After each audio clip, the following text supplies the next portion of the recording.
Hello curious people. तो आज मैं आप लोगों को कखा गगा पढ़ाने वाली हूँ।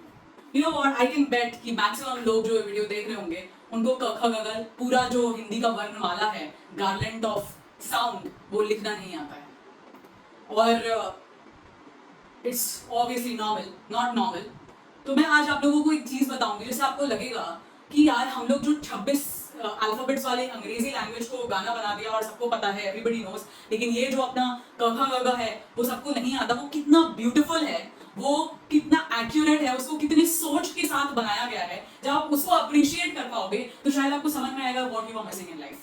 आई won't take much of your time. Coming back, कोशिश करूंगी कि जो शॉर्टेस्ट वे हो सके उसमें आपको समझाने की कोशिश हो कि ये कितना ही ब्यूटीफुल लैंग्वेज है। मैंने लिख दिया ताकि टाइम ना वेस्ट हो। स्टार्टिंग में मुझे भी दिक्कत हो रही थी, लेकिन फिर I took help and I feel ashamed of it. Now I can write on my own. Anyway, come on, let me just come. तो ये आपको पता है वॉवल कॉन्सोनेंट तो पता होगा, सब अंग्रेजी वाला पता होता है सबको। Vowel is A E I O U, right? A E I O U, okay, this is vowel. ये 5 ही वॉवल बनाए अंग्रेजी वालों ने, ठीक है? हिंदी में ये 11 बनाए हैं ये वॉवल, ठीक है? दीज आर प्योर साउंड्स, ठीक है? जिसको हम लोग, जो प्योर ध्वनि होती है, साउंड, देखो जो पूरा हिंदी लैंग्वेज है ना वो साउंड पे बेस्ड है। तो ये प्योर ध्वनि है अपनी, और इसको अकेले भी यूज कर सकते हैं। अ आ ई ई उ ऊ री ए ए ओ औ अ, ठीक है? ये प्योर साउंड्स हैं, स्वर हैं, वॉवल्स जिसको आप अंग्रेजी में बोल रहे हो, ये वही हैं। इनको हम अकेले भी यूज कर सकते हैं, जैसे इमली में यूज कर रहे हैं हम। और अगर हम इसको कॉन्सोनेंट्स के साथ लगा के यूज करेंगे तो ये मात्रा में जाएगी। इसमें बड़ी ई, छोटी ई, ऐसे हम लोग यूज करते हैं ना मात्रा में। ऊ, ठीक है? ऊ, छोटी यू, बड़ी यू, ऐसे करके बोलते हैं।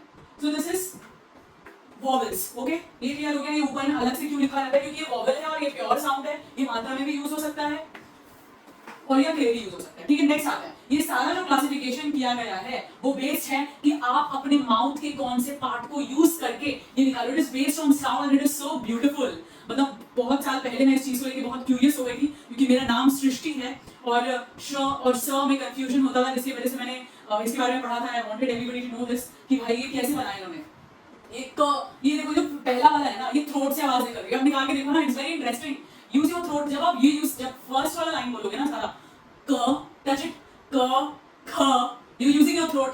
ग घ अंग, ओके? क ख, यू यूजिंग योर थ्रोट। तो यहाँ पे आप अपने थ्रोट को यूज कर रहे हो, ठीक है? ये जो है वो कम यूज होती है, ठीक है?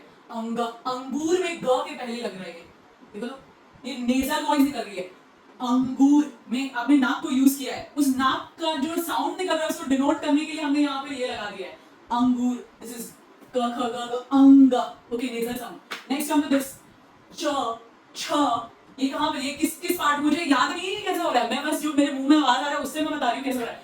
च, मैं अपने पैलेट को, रूफ ऑफ द माउथ, तालू जिसको बोलते हैं, उसको टच करके बोल रही हूँ। च छ ज झ इया, इया में थोड़ा देखो, च छ ज, ज्ञान, ठीक है? ज्ञान में देखो, ज्ञान में जब आप यूज करो ज्ञान, okay? So you are using this in your, ये आप थोड़ा कम यूज होने लगा है। संस्कृत में बहुत ये यूज किए जाते थे, लेकिन अभी इनका यूज थोड़ा कम हो गया। But they are the flavours, they are rich in, they make the food delicious, ठीक है? दे आर द सीजनिंग ऊपर से। बहुत कड़ी, हम इससे स्टार्ट नहीं करते शब्द बनाना, लेकिन ये यूज होता है।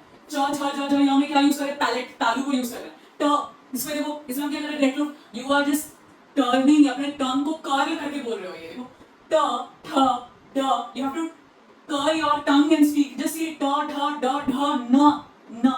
It is your turning, अपने टंग को टर्न करके बोला जा रहा है। ये वो वाला पार्ट हो गया। त थ, ये सबसे easy. You're using your teeth. त थ द ध न। ये और ये न में डिफरेंस पता चलेगा। जो लोग गन बोलते हैं, गन यानी रोप, ट्रेजर, व्हाटएवर, और आप लोग ये बोलते हैं नाली, ठीक है? इन दोनों में डिफरेंस है, ठीक है? This न is different. It is coming from turning your tongue inside. न, okay? And this is न. You're using your teeth. ये डिफरेंस होता है। तो it is based on pronunciation, आप कौन से मुंह का पार्ट यूज करके प्रोनाउंस कर रहे हो उसकी बेसिस पे। देखो प, ये तो सिंपल आपको दिख रहा होगा, लिप से हो रहा है। प फ ब ख म, ठीक है? ये अपने प्योर कॉन्सोनेंट्स हो गए। These are pure consonants. उसके बाद आते हैं अपना य र ल व ताला, ठीक है? पहले हम लोग ये देखते हैं य र ल व क्या है। ये लोग क्या है ना, ये ना ही प्योर कॉन्सोनेंट्स हैं, ना ही ये लोग बीच में आते हैं, ठीक है? they exist in between, not they are not pure vowels, they are not pure consonants, क्योंकि पूरा air block नहीं करते जब आप इसको बोल रहे हो तो। य र, air passage हो रहा है, air is not getting completely blocked, therefore they are not placed as consonants, ठीक है? ये यहाँ पर आते हैं य र ल व, they are half consonants and they are half vowels. Okay, उसमें मतलब उसका हिंदी जो टर्मिनोलॉजी है उसको रट के कोई फायदा नहीं है, बस मैं बता रही हूँ ये बना कैसे है, ठीक है। मुझे वर्ड्स रटने रटाने में उतना विश्वास नहीं है।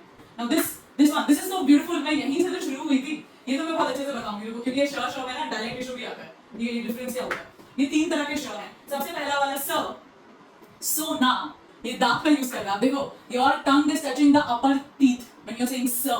When you are saying sh, it is touching your तालु, पैलेट ऊपर की तरफ टच कर रहा है श, ओके, पैलेट पे टच कर रहा है। तालव्य श, ये श, ये सबसे डिफिकल्ट श है, इसे धीरे धीरे विलुप्त होते जा रहा है ना। मैंने बोला जैसे जैसे चीजें मुश्किल होती है लोग उसको आसान बनाते हैं, तो वही ये सब का यूज आप संस्कृत भाषा में देखोगे। लेकिन ये श में क्या हो रहा है, आप टंग को ट्विस्ट करके बोल रहे हो, रेट्रोफ्लेक्स। षड्यंत्र, षटकोण, हेक्सागोन को हम षटकोण बोल रहे हैं, वो बोलो षट बोलो, you're turning your tongue। तो ये डिफरेंस होता है दंत स, तालव्य श और मूर्धन्य श में, ठीक है। और ये जो है ये और इजी होते जा रहे हैं बोलने में, ओके। इसमें उष्म व्यंजन, शायद इसका नाम है फ्रिक्शन, इसमें क्या होता है, एयर रेजिस्टेंस और भी कम है, बोलने में आसानी होते जा रही है, ठीक है। इतना जितना यहाँ पे एम्फसाइज करना पड़ता है श ह, इसमें बस मैंने एम्फसाइज करके बताया कि ह बोलने में they are easier to spell, therefore they are not to pronounce, therefore they are not placed as pure consonants। और लास्ट में जो आपको दिखता है छ, त्र, ज्ञ, ये कोई अलग नहीं है, ठीक है। इनको मिक्स करके दो कॉन्सोनेंट्स का मिश्रण है ये, इसमें यहाँ लिखा गया क और श को मिला दो, दोनों का मिश्रण श, ठीक है। त्र इज त और र को मिला दो, ज्ञ इज ज और ज्ञ को मिला दो, श्रम जिसको बोलते हैं उसमें हम ये श, ये वाला श, तालव्य श और र को मिला रहे हैं, तो श, वहां से ये श्रम वाला आ रहा है, तो हम ऐसे करके यूज करते हैं। I hope it was informative। पता नहीं, मुझे तो सुन करके और पढ़ के बहुत मजा आया था, क्योंकि बचपन में हमने क और क ख ग घ ऐसे ऐसे करके पढ़ा था, but when you know the beauty of it, you simply enjoy it, enjoy